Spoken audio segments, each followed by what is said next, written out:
Deus, querido Pai, Jesus, amado Mestre, agradecidos estamos, Senhor, por mais esta oportunidade que estamos tendo de aqui nos encontrarmos, procurando estudar sobre as leis de Deus à luz da doutrina espírita. Que os nossos irmãos que farão uso da palavra recebam a inspiração desses amigos espirituais que por certo aqui se encontram. Obrigada, Senhor. Graças a Deus e que assim seja. E com vocês, Clébio. Bom, boa noite a todos. Como disse a Ângela, mais uma oportunidade para a gente estar em contato com a doutrina e com isso melhorar aí as nossas reflexões em relação a esse mundinho em que a gente está inserido. O tema que eu escolhi é relações familiares no Espiritismo. Porque a gente, circulando pela rua, a gente vê muito nos carros aí onde está a família, né? Fazem congressos, passeatas, campanhas, né? E como esse conceito familiar, ele é antigo, desde que o homem começou a circular no nosso planetinha, surgiu, né, esse conceito de família e muito disso é parabólico, né? São fábulas e que foram passando de séculos em séculos e a gente está com isso ainda atrelado até hoje.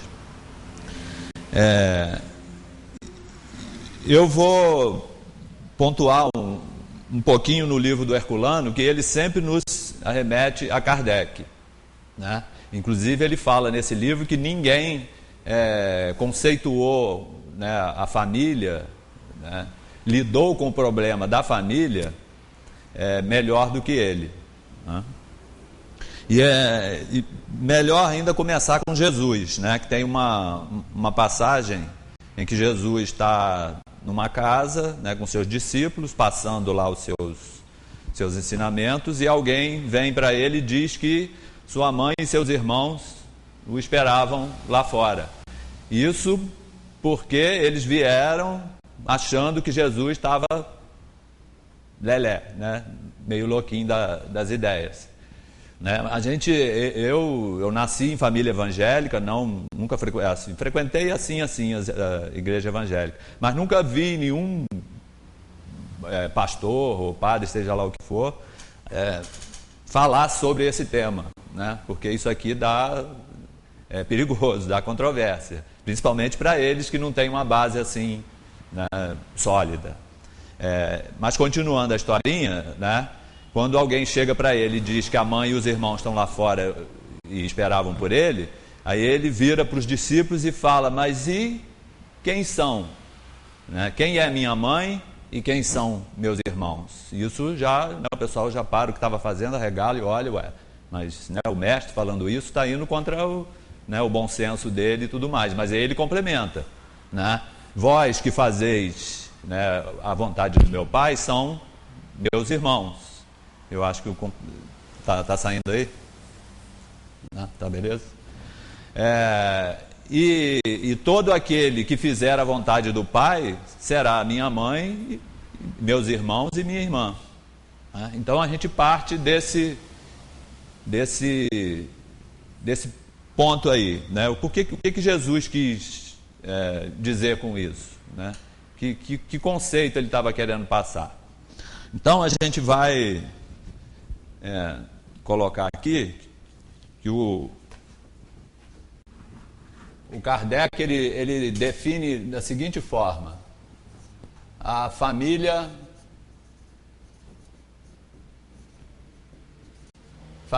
carnal.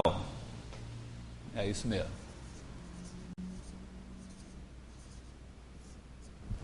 E o que é a família carnal?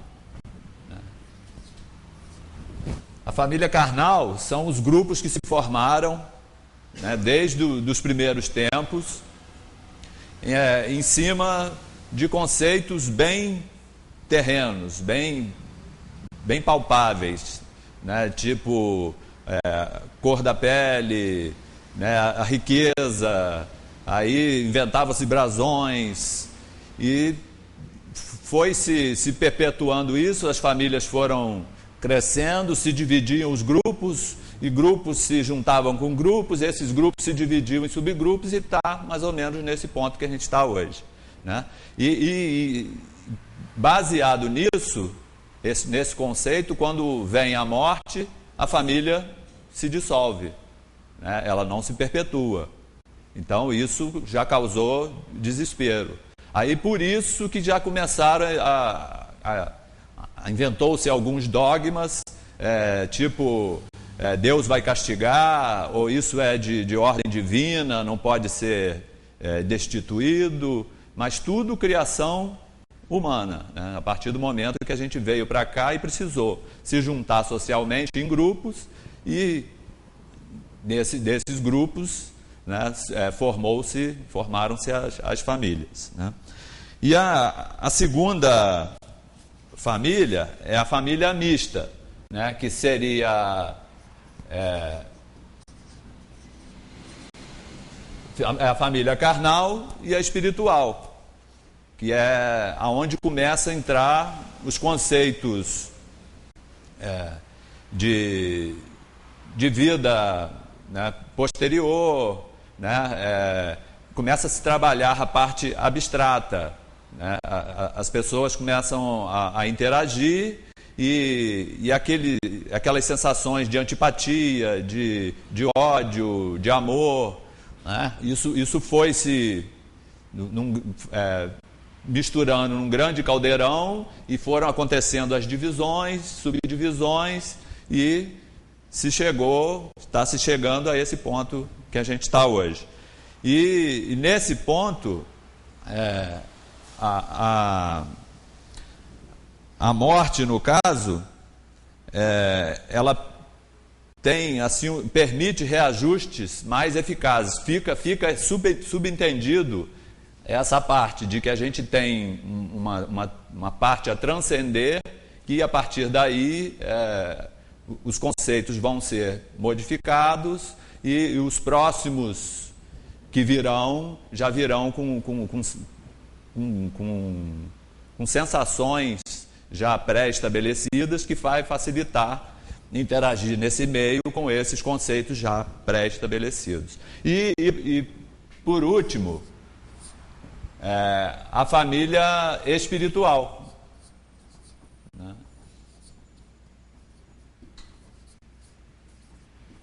Aqui, para entender, quem esteve aqui na última vez que eu estive aqui, eu falei sobre o espírito como elemento da natureza.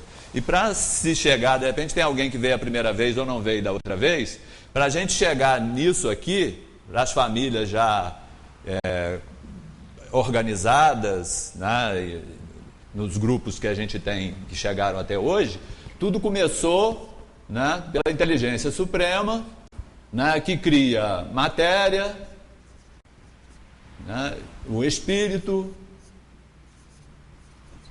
que interage com essa matéria, né, e tem o fluido cósmico universal, né, e tudo isso está imerso nesse fluido, que a partir daí, nessas interações, começa a surgir o primeiro reino, que é o mineral, depois vem o vegetal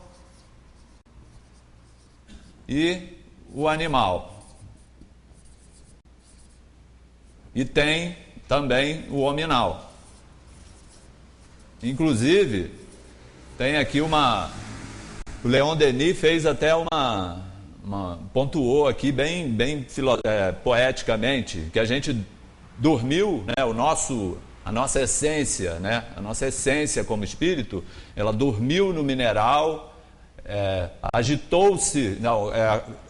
sonhou no vegetal, agitou-se no animal e acordou no hominal, né? E eu completaria mais, né? Depois ele recebe o grau de angelitude para poder alcançar o reino angelical, que, como eu disse da outra vez, é um ciclo, né? Tudo no universo é cíclico, tem um começo e tem um fim, E aqui no nosso caso é a mesma coisa, passa-se por todos esses estágios para depois fechar o ciclo, a gente chegando à perfeição, no caso, ao estado angelical.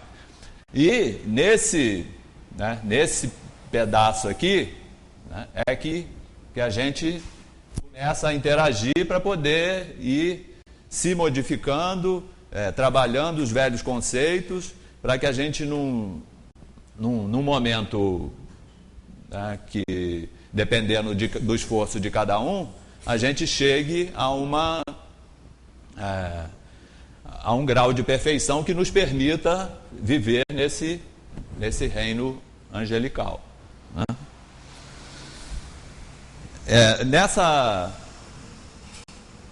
Nesse conceito aqui da família espiritual, o Kardec diz o seguinte: a resultante de todos esses processos reencarnatórios, né, que a gente tem, vamos supor que tem uma linha, né, e a gente está mais ou menos por aqui nesse período, como vivente, né?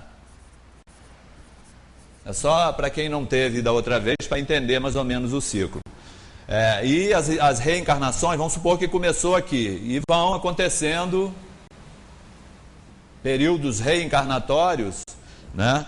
E em cada período desse a gente vai trabalhando os conceitos para ir se melhorando.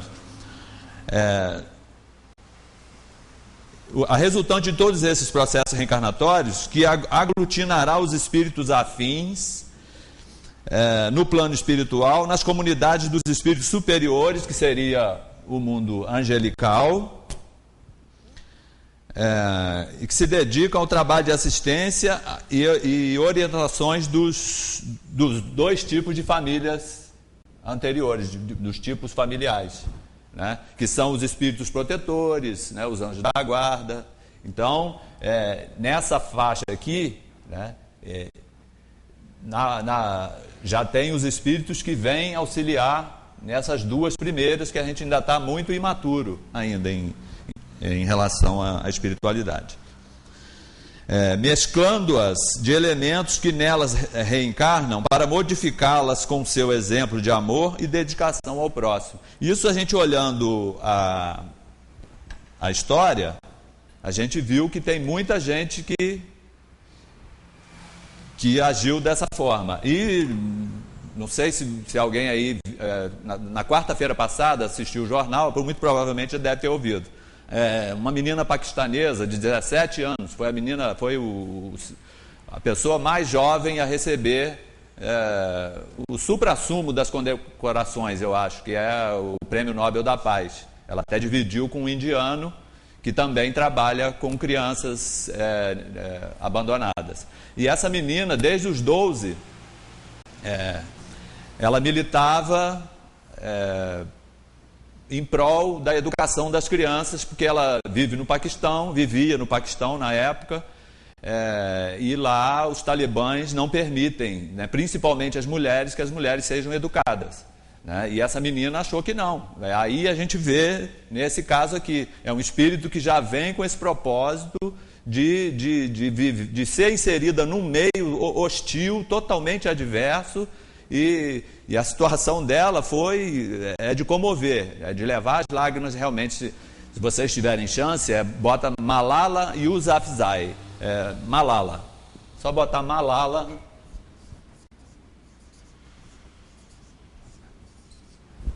jogar esse Malala no Google, que já vai te dar a história todinha.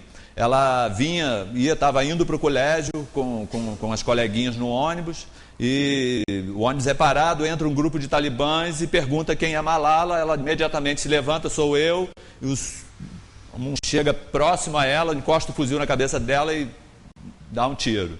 E atira nas duas meninas que estão também do lado. Aí deram a menina como morta, né, e eles saíram bendizendo Alá e tudo mais e foram embora. Só que ela foi socorrida, levaram para um posto de saúde, para um hospital, e lá perceberam que ela estava viva. Aí fizeram os paramentos iniciais e ela acabou indo para Londres e sobreviveu, e tanto que está aí, na quarta-feira passada ela recebeu, né, esse prêmio Nobel da Paz. Então é uma pessoa super atuante, né, e hoje de manhã eu estava pensando nisso, porque ela está tendo um peso tão grande, tão elevado quanto Madre Teresa de Calcutá, né? Mas você está blasfemando. Não acredito não, porque a gente tem duas possibilidades. A gente olhando daqui, a gente está vendo um pouco o esvaziamento, né, das casas espíritas e dos templos religiosos, né? Isso porque, de certa forma, as pessoas ouvem, principalmente centro espírita, não vou lá não, porque dizem que tem uma tal de porta estreita, que tudo é sofrimento, você só cresce se você sofrer, e não é assim, né? Então eu olhando essa menina, né, eu fiquei analisando, a Madre Teresa de Calcutá, ela fez uma opção, ela foi trabalhar na pobreza, se abdicou de tudo para poder trabalhar com a sujeira do mundo, com a escória, né? E é uma escolha dela, não impuseram isso para ela. E a Malala está sendo diferente. Ela veio com outro propósito, né? Vive bem, né? A família dela tem condições, ela agora está morando em Londres, né? Cercada de todos os aparatos necessários para uma boa vivência, né? Mas está lutando em prol dos irmãos que são menos afortunados, né, que são as crianças que não têm condições de receber, né, a educação. Então eu achei interessante colocar essa história como exemplo. E na quinta-feira, isso foi na quarta, na quinta-feira de manhã, eu preparando o café, a primeira notícia, na nossa Baixada Fluminense, prendem um rapaz que foi acusado, ou ele se colocou, né, sob sua responsabilidade, 43 mortes. Então são dois exemplos, né, um do bem, né, e o outro, não diria do mal, mas de ignorância, né? Se a gente fosse fazer um pedido aqui para a gente elevar as preces nossas, vocês acham que para quem a gente deveria elevar as nossas preces, né? A Malala, ela está muito bem guardada, muito bem acolhida e muito bem assistida, eu acredito, né? Já esse irmão nosso que tira vidas, enquanto uma promove o esclarecimento e a elevação dos irmãos, o outro ainda está na ignorância total, né? E agindo de uma forma bem animal, né? Que muitos chamariam de demônio, né? Que forma animalesca, mas é ignorante, né? É um irmão nosso que está no momento necessitado e que a gente tem que, sempre que fizer nossas preces, pedir que chegue um pouco de luz até esse irmão nosso, né? Por que eu pontuei isso? Exatamente para ilustrar aqui, né, que nessa fase em que a gente está, a gente tem pessoas com um sentimento tão nobre, tão elevado, e no mesmo momento tem o que a gente consideraria um animal, né, com atitudes animalescas, irracionais, né? E também, nesse mesmo momento, nós temos espíritos ainda simples, ignorantes, que seriam os aborígenes, os indígenas, que a gente ainda encontra, né? Então a gente vive num mundo bem diverso, né? E isso vem comprovar essa divisão que o Kardec fez, da família carnal, da mista e da espiritual. Essa aqui, a espiritual, ela está começando a ficar evidente neste momento, porque está vindo uma leva de espíritos com mais ímpeto, com mais força, para poder trabalhar em prol dos que ainda estão mais necessitados, né? E essa família espiritual, né, ela não perece, como as outras duas, com a morte ela se desfazia por causa de brasões e pautada em coisas mundanas, né? Ela vem crescendo constantemente, né, para a formação de humanidades superiores.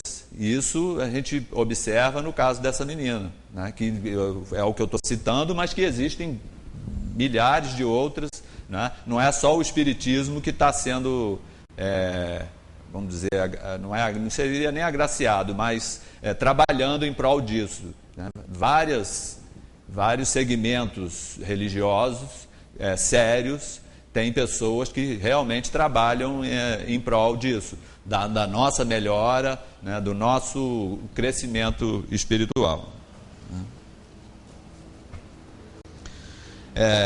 E o Kardec diz o seguinte, ainda em relação a esse grupo a essa subdivisão das famílias. A concepção espírita da família, como se vê, é muito mais complexa e de importância muito maior que as das religiões cristãs. Aí a gente chega naquele ponto, que eles estão apavorados, né? Fazem congressos, passeatas, escrevem nos carros onde está a família, o que vamos fazer, né? Porque nem eles, na verdade, sabem e não analisam o que Jesus disse lá atrás, né? A gente vai voltar lá, né, para entender aquele finalzinho da fala de Jesus, né? Que conferem eternidade e inviolabilidade ao sacramento do matrimônio. Também tem isso, né? O que Deus uniu, o homem não separa, né? Mas isso é uma invenção humana, né? A única coisa que é sagrada nesse ponto aí, que é divino, é a união de dois sexos, que é para a prevalência da espécie. Isso é do mundo animal e nós estamos incluídos nesse, né? A nossa união com o sexo oposto é meramente isso, né? Para poder perpetuar a espécie. Então, os sacramentos do casamento, essa coisa foi tudo inventado por grupos sociais, famílias anteriores, muito anteriores a nós, que vieram trazendo isso até agora, e agora está desmoronando, porque não tem base, né? Isso que eu estou falando para vocês, que eu estou escrevendo aqui, né? Isso não está escrito num livro sagrado, guardado numa montanha, numa ilha, né? E nem é porque está escrito ali no Livro dos Espíritos, é porque a gente entende, a gente passa a entender que a gente vive esse ciclo e a gente é parte integrante, constante disso, todos nós aqui, né?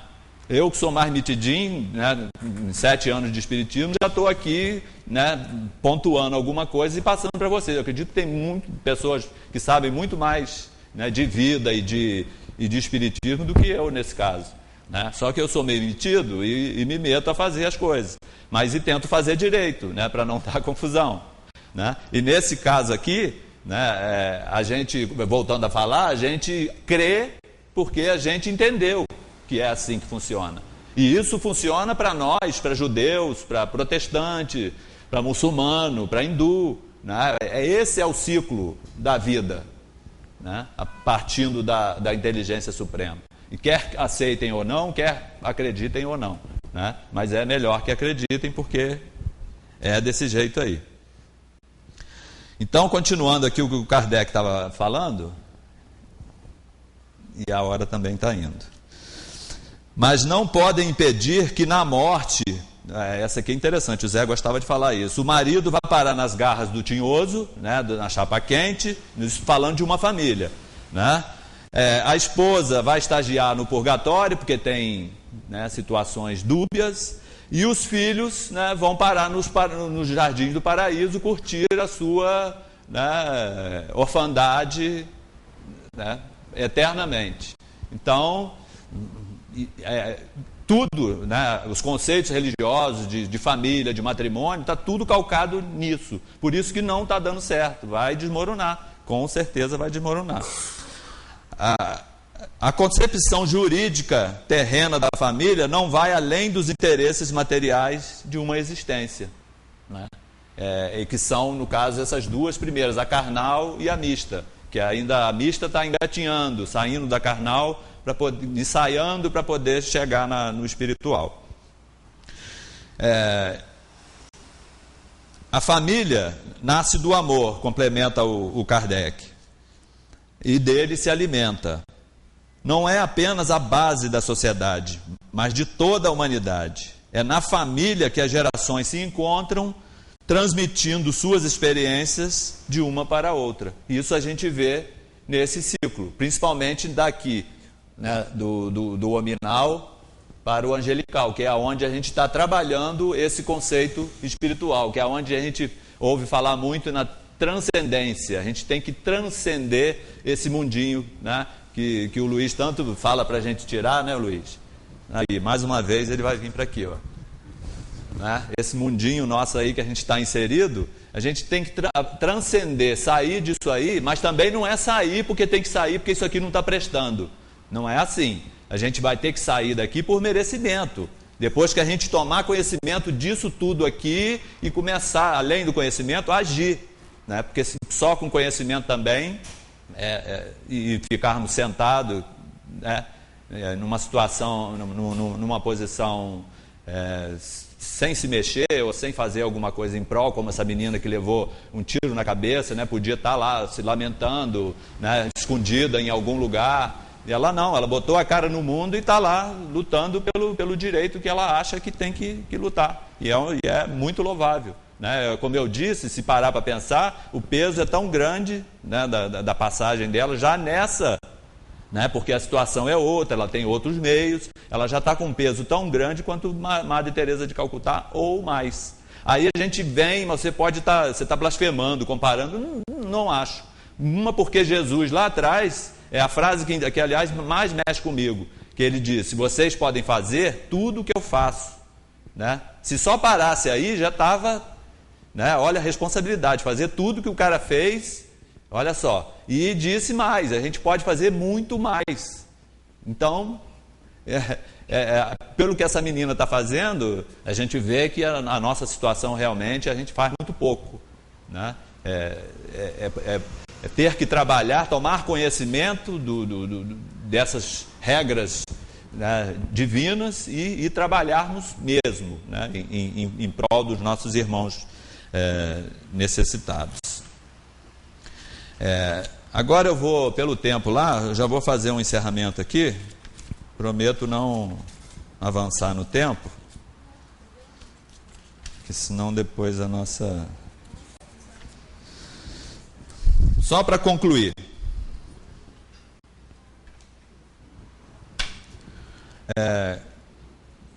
disse o Kardec, cabe assim ao Espiritismo renovar totalmente a cultura atual, reestruturar a civilização tecnológica nos rumos da civilização do espírito. Né? Porque a gente, hoje em dia, principalmente, a gente está numa janelinha, não dá nada de uma janelinha, que a gente não levanta a cabeça para nada. Né? Tudo está focado ali, naquela janelinha. Então a gente está vendo que a gente está se afundando nisso, tecnologicamente falando. Né? O fardo leve do Cristo, que pesa sobre a consciência de todos os espíritas verdadeiros, nesta hora do mundo, e particularmente sobre a consciência dos educadores espíritas.